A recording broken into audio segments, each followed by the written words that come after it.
ఒప్పుకోవడం ఏంటి? మనవడే వినడు, కొడుకు వరకు మనవడే వినడు. అంటే పట్టాభిషేకం ఏర్పాట్లన్నీ అయిపోయి పొద్దున్న లేస్తే ఇంకా పట్టాభిషేకం కైకే పిలుస్తుంది, రమ్మన్నారు, వెళ్ళాడు.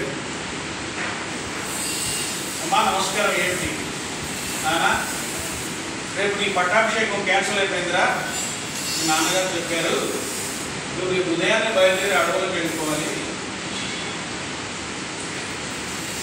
కనీసము ఆశ్చర్యపోవడమో షాక్ ఇవ్వడమో అదేలాగేంటి, ఎందుకు ఇలా లేదట, స్థితప్రజ్ఞ కాబట్టి అది అలాగమ్మా నాన్నగారు చెప్పారు, అయితే ఇంకే పెడతాను without a flicker of an eyelid పితృవాక్య పరిపాలన.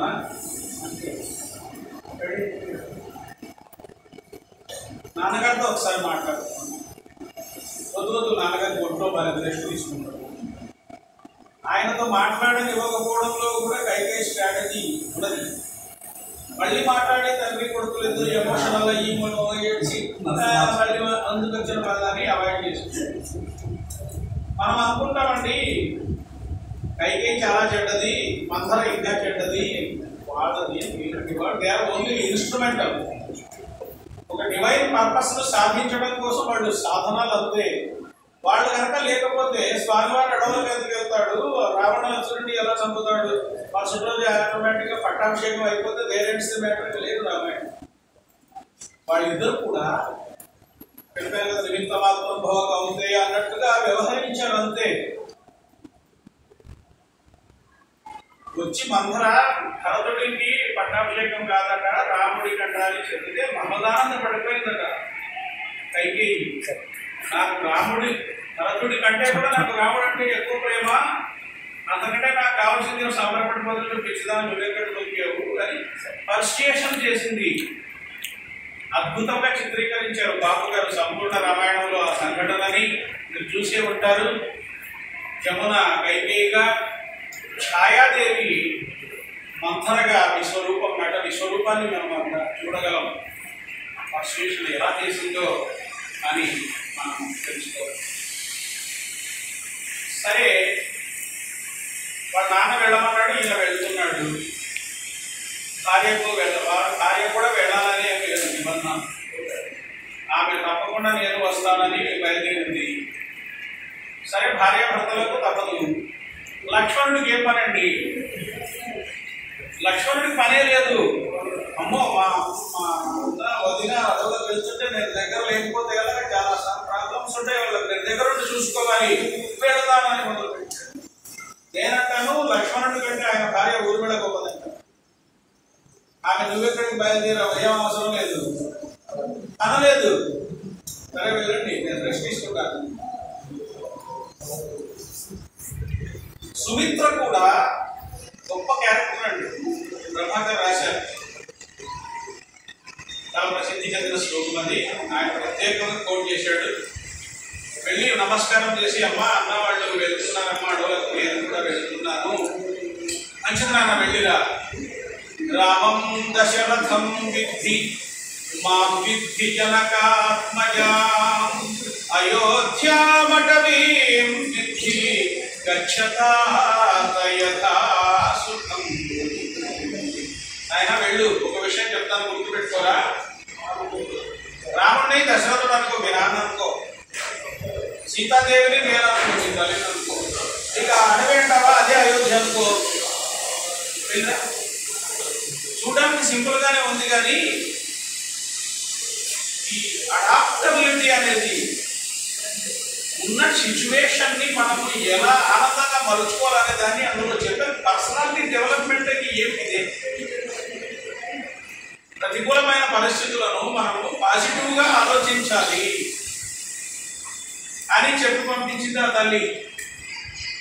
ఇక ఏ రోజు కూడా కైకేయిని కించపరచడం కానీ, ఆమె ఇలా చేసిందని కానీ, ఆమె వలనే నేను అరణ్యాలకు వెళ్లాల్సి వచ్చిందని కానీ ఒక్క రోజు కూడా శ్రీరామచంద్ర ప్రభు అనలేదు అని మా తమ్ముడు రాశారు.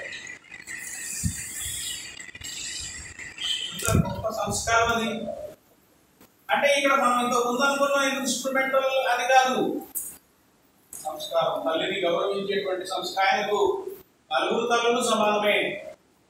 అదే రాశారు ప్రభాకర్, నాకు తల్లులందరూ సమానమే, కైకేయి తన వనవాసానికి ఎంత మాత్రం కారణం కాదు. తర్వాత గ్రంథం చివర కొన్ని సూక్తులను ఆయన సేకరించి సంకలనం చేశారు. ప్రతి ఒక్కరూ వాటిని రోజు స్టడీ చేస్తూ ఉండడం మన జీవితాలకి ఎంతో. రామాయణంలో ఉన్నాయవన్నీ లేవా, ఈయన చేసింది మధ్యలో అనొచ్చు కొందరు. రామాయణంలో ఉన్నటువంటి అనంతమైన విషయాలను కావలసిన విధంగా సేకరించి ఒక పుస్తకం ద్వారా తీసుకొచ్చి ఇంగ్లీష్లో ఏమో అంటారు దాన్ని రెడీ రెక్కడ అంటారు కదా, దాన్ని చేసి పెట్టాడు ఆయన. తక్కువ విషయం కాదది.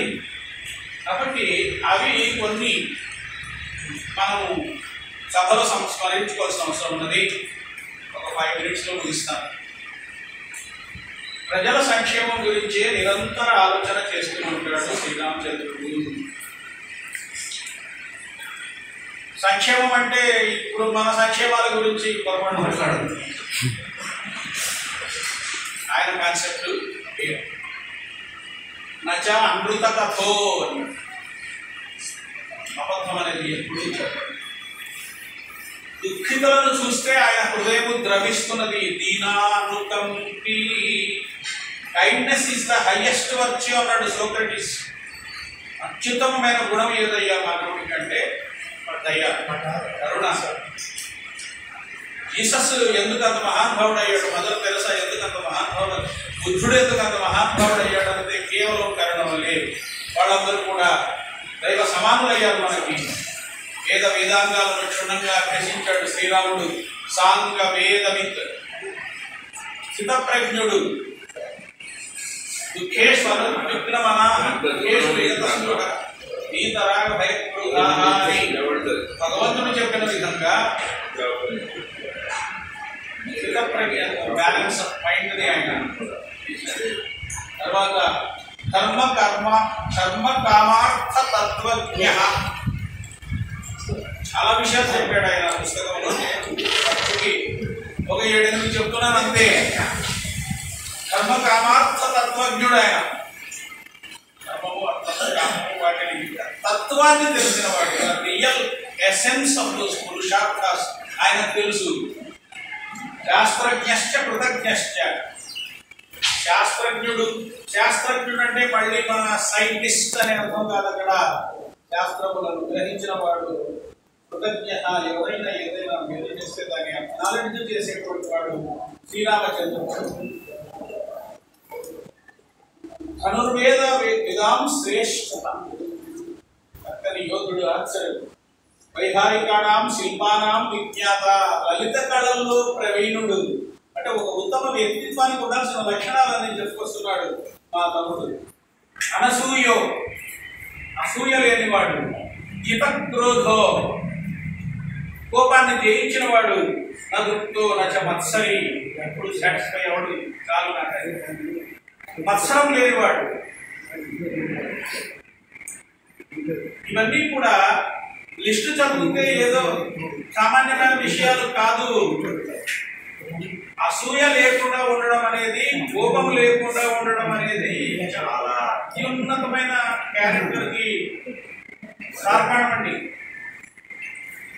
ఫ్రాన్సిస్ బ్యాకన్ గారే ఒక చోట చెప్పారు, ఆఫ్ ఎన్వి అనే వ్యాసంలో ఏమని చెప్పారంటే, ఎన్వి టేక్స్ నో హాలిడేస్ అన్నాడు. ఆయన ఏం చెప్పిన చిన్న ముక్కే చెప్తాడు. మన భగవద్గీతలో లాగా భగవద్గీత చూడండి, చిన్న ముక్కలు మొత్తం ప్రపంచం అంతా ఇవ్వడం ఉంటుంది. ఎన్వి టేక్స్ నో హాలిడేస్ అంటే అసూయకు సెలవులు ఉండవు. అసూయకు సెలవులు ఉండకపోవడం ఏంటి, సెకండ్ సాటర్డే సండే కూడా ఉండవు అంటే అలా కాదు. నిరంతరం అది మనసులో వెలుస్తూ ఉంటుంది. కాబట్టి ఒక సంకలనం తెచ్చాడు, డిటెక్టివ్ కథల సంకలనం. సామాన్యుడు కాదు, అలా కనపడతాడు. కానీ అన్న నువ్వు డిటెక్టివ్ కథ రాయాలన్నాడు. డిటెక్టివ్ కథ ఎందుకు రాయాలన్నాడు. సరే రాస్తానని ఈ దీన్ని తీసుకొని ఒక కథ రాశాను. దాని వేరే అసూయకు సెలవులు ఉండవు పబ్లిష్ చేశాడు. ఆ స్ఫూర్తితో నవల కూడా రాశాను, ఆపరేషన్ రెడ్ అని. అన్వీక్షకి పబ్లికేషన్స్ వాళ్ళు బహుమతి ఇచ్చారు. ఆగస్టులో అది పబ్లిష్ అవుతున్నది. తర్వాత పర్సనాలిటీ డెవలప్మెంట్ అయ్యి ఇప్పుడు మనం చదువుకున్న అదే క్రోధాన్ని జయించిన వాడు ఎప్పుడూ కూడా రామచంద్ర ప్రభువు విపరీతమైన కోపాన్ని అనుభవించిన దాఖలాలు మనకి